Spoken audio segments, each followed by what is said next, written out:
नमस्कार प्यारे साथियों, स्वागत है एक बार फिर से आप सभी का सारथी नर्सिंग क्लासेस के ऑनलाइन यूट्यूब चैनल के ऊपर, जहां पर आज के वीडियो लेक्चर में हम डिस्कस करने वाले हैं ऑर्गेनिक ब्रेन डिसऑर्डर में difference between delirium and dementia. इस वीडियो लेक्चर में हम डेलीरियम और डिमेंशिया के बीच में डिफरेंस को देखने वाले हैं। तो चलिए दोस्तों स्टार्ट करते हैं। और इसमें सबसे पहले हम देखते हैं कि डेलीरियम क्या होता है। It is also called acute brain syndrome और मेटाबॉलिक इंसेफेलोपैथी, यानी कि जो डेलीरियम होता है इसे एक्यूट ब्रेन सिंड्रोम भी कहा जाता है। एक्यूट मीन्स सडन ऑनसेट होने वाला ब्रेन सिंड्रोम होता है, जिसके अंदर वेरियस टाइप्स के सिम्टम्स दिखाई देते हैं। और मेटाबॉलिक इंसेफेलोपैथी यानी कि बॉडी के अंदर मेटाबॉलिक इम्पेयरमेंट के कारण न्यूरोलॉजिकल सिम्टम्स दिखाई देते हैं, जिसके कारण डेलीरियम को मेटाबॉलिक इंसेफेलोपैथी भी कहा जाता है। इसके बाद हैं delirium is the acute organic brain disorder characterized by clouding of consciousness, impairment in orientation, and disturbance in the perception and cognitive process। यानी कि जो डेलीरियम होता है यह एक्यूट ऑर्गेनिक ब्रेन डिसऑर्डर होता है। एक्यूट यानी सडन ऑनसेट होने वाला, और ऑर्गेनिक मीन्स जो किसी ऑर्गन के डैमेज होने के कारण होता है, यानी कि ऐसा डिजीज़ जिसका फिज़िकल कोज होता है, एक्सटर्नल कोज होता है, ऐसी डिजीज़ को ऑर्गेनिक डिजीज़ कहा जाता है। इस डिजीज़ के अंदर क्लाउडिंग ऑफ कॉन्शियसनेस देखने को मिलता है, यानी कि जो कॉन्शियसनेस होती है पेशेंट की, अलर्टनेस होती है, वह डिस्टर्ब हो जाती हैं, इम्पेयर्ड हो जाती हैं, यानी कि पेशेंट फुली कॉन्शियस नहीं रहता है। इसके बाद इम्पेयरमेंट इन ओरिएंटेशन, यानी कि जो पेशेंट की ओरिएंटेशन होती है, टाइम पर्सन प्लेस के बारे में जो पेशेंट का ज्ञान होता है वह इम्पेयर्ड हो जाता है, यानी कि इस कंडीशन के अंदर पेशेंट को टाइम पर्सन प्लेस के बारे में पता नहीं होता है। And disturbance in the perception and cognitive process, और जो परसेप्शन होता है, जो आभास होता है, और कॉग्निटिव प्रोसेस यानी कि पेशेंट की जो सोचने और समझने की कैपेसिटी होती है वह भी डिस्टर्ब देखने को मिलती है डेलीरियम की कंडीशन के अंदर।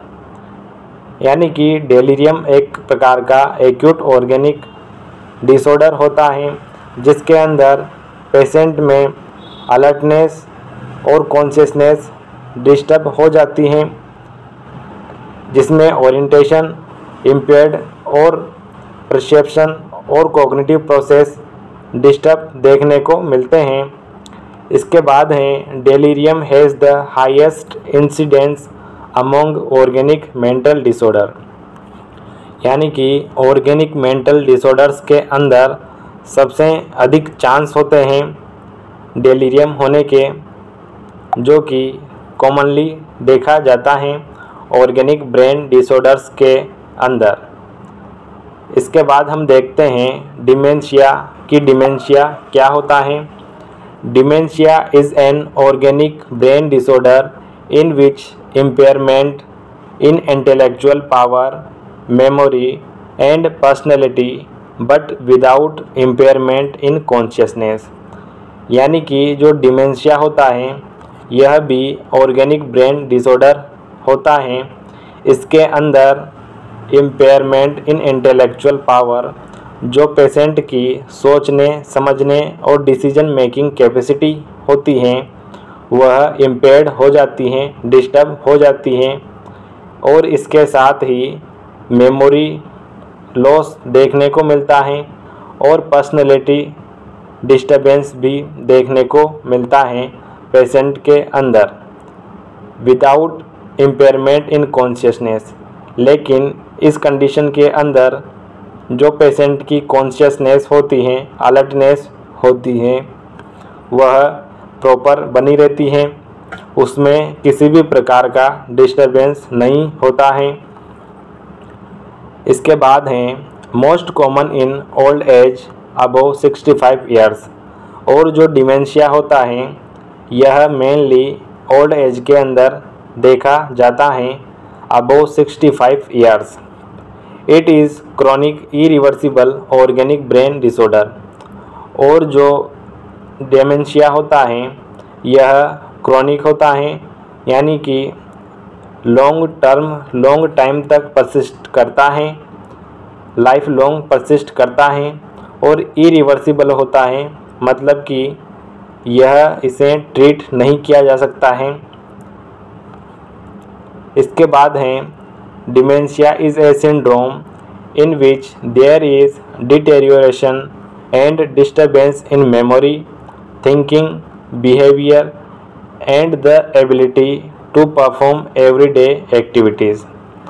यानी कि डिमेंशिया एक प्रकार का सिंड्रोम होता है जिसमें मल्टी ऑर्गन अफेक्ट होते हैं और जिसमें वेरियस टाइप्स के सिम्टम्स दिखाई देते हैं, जिसके अंदर डिस्टर्बेंस इन मेमोरी, जो मेमोरी होती है वह डिस्टर्ब हो जाती है। इट मीन्स मेमोरी लॉस देखने को मिलता है। थिंकिंग प्रोसेस डिस्टर्ब हो जाती हैं, पेशेंट का बिहेवियर चेंज हो जाता है और जो पेशेंट की डेली एक्टिविटी होती है वह भी डिस्टर्ब हो जाती हैं, चेंज हो जाती हैं। तो ये था दोस्तों डिमेंशिया। इसके बाद हम देखते हैं डेलीरियम और डिमेंशिया के अंदर डिफरेंसेस। इसमें इस कॉलम के अंदर सबसे पहले हैं फीचर्स, इसके बाद हैं डेलीरियम और डिमेंशिया। इसमें पहला कंपोनेंट है ऑनसेट, यानी कि जो डेलीरियम होता है इसकी ऑनसेट एक्यूट देखने को मिलती है और जो डिमेंशिया होता है यह स्लोली और क्रोनिक ऑनसेट होती हैं। एक्यूटी यानी कि जो डेलीरियम होता है यह एक्यूट इलनेस है और मेडिकल इमरजेंसी कंडीशन होती हैं, जबकि डिमेंशिया एक प्रकार का क्रोनिक प्रोग्रेसिव ऑर्गेनिक डिजीज़ होता है जो कि लाइफ लॉन्ग परसिस्ट करता है।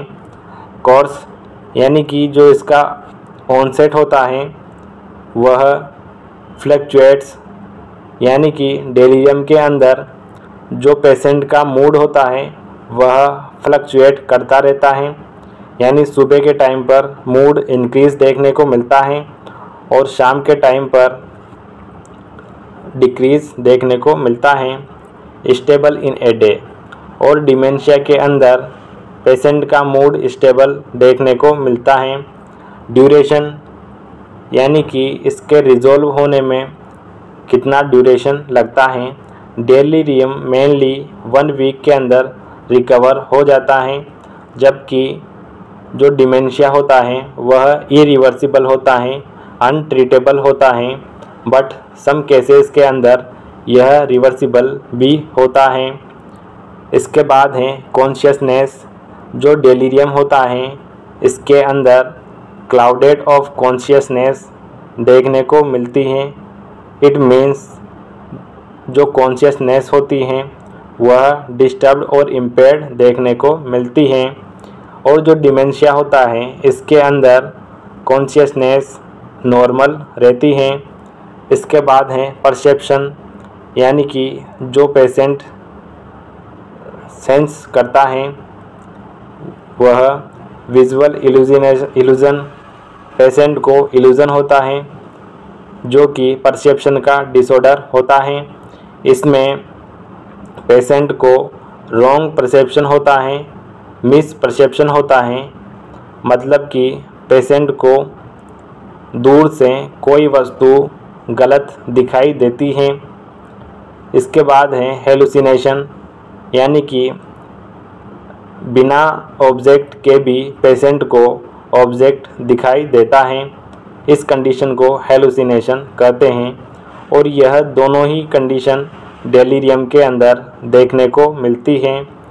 और डिमेंशिया के अंदर एब्सेंट इन अर्ली स्टेज जो इल्यूजन होता है वह एब्सेंट होता है अर्ली स्टेज के अंदर, और लेट स्टेज के अंदर हेलुसिनेशन देखने को मिलता है डिमेंशिया की कंडीशन में। इसके बाद देखते हैं और अधिक, इसमें पहला है डेल्यूजन्स। डेल्यूजन मेनली थॉट का डिसऑर्डर होता है जिसमें फॉल्स फिक्स बिलीफ देखने को मिलता है, यानी कि जो पेशेंट होता है उसके माइंड में एक थॉट सेट हो जाता है, फिक्स हो जाता है, जैसे कि डेल्यूजन ऑफ ग्रैंडियोसिटी के अंदर पेशेंट खुद को वीआईपी समझता है। डेल्यूजन ऑफ परसिक्यूशन जिसके अंदर पेशेंट शक करता है कि कोई पेशेंट या कोई अदर पर्सन उसे हार्म पहुंचाने वाला है। इस तरह से थॉट रिटेंशन देखने को मिलता है जो कि डेलीरियम में प्रेजेंट होता है और डिमेंशिया के अंदर एब्सेंट देखने को मिलता है। अटेंशन, यानी कि जो पेशेंट की अटेंशन कंसंट्रेशन पावर होती है वह डेलीरियम के अंदर इम्पेयर्ड हो जाती है और डिमेंशिया के अंदर नॉर्मल देखने को मिलती हैं। ओरिएंटेशन, यानी कि पेशेंट टाइम, पर्सन और प्लेस के बारे में जानता है या नहीं, तो डेलीरियम की कंडीशन में ओरिएंटेशन डिस्टर्ब देखने को मिलती हैं और डिमेंशिया की कंडीशन के अंदर यह नॉर्मल देखने को मिलती है। मेमोरी, जो डेलीरियम होता है उस कंडीशन में इमीडिएट मेमोरी लॉस देखने को मिलती हैं, यानी कि एंटेरोग्रेड एमनेसिया देखने को मिलता है। और जो डिमेंशिया होता है इस कंडीशन में लॉस ऑफ मेमोरी देखने को मिलती हैं। इसके बाद हैं साइकोमोटर एक्टिविटी। इसमें डेलीरियम की कंडीशन में यह इंक्रीज देखने को मिलती हैं और जो डिमेंशिया होता है इस कंडीशन में साइकोमोटर एक्टिविटीज़ नॉर्मल रहती हैं। थिंकिंग, पेशेंट की सोचने और समझने की कैपेसिटी डेलीरियम के अंदर डिसऑर्गेनाइज्ड हो जाती हैं, यानी डिस्टर्ब हो जाती हैं और डिमेंशिया के अंदर लिमिटेड बनी रहती हैं। स्लीप वेक साइकिल, यानी कि जो पेशेंट होता है उसका सोने का, जागने का और उठने का टाइम डिस्टर्ब देखने को मिलता है डेलीरियम की कंडीशन में और डिमेंशिया की कंडीशन में। दोनों ही कंडीशन में स्लीप वेक साइकिल डिस्टर्ब देखने को मिलती हैं। स्पीच, पेशेंट का जो स्पीच होता है वह डेलीरियम की कंडीशन में स्लो हो जाता है और रैपिड हो जाता है, जबकि डिमेंशिया की कंडीशन के अंदर लेट स्टेज में डिस्टर्ब देखने को मिलता है स्पीच। तो ये था दोस्तों आज का हमारा बहुत ही इम्पोर्टेंट टॉपिक जो कि एग्ज़ाम के पॉइंट ऑफ व्यू से इम्पोर्टेंट होता है। आई होप आज का वीडियो लेक्चर आपको पसंद आया होगा। इसी प्रकार के और अन्य वीडियो लेक्चर्स के लिए बने रहिए हमारे साथ। Thank you so much.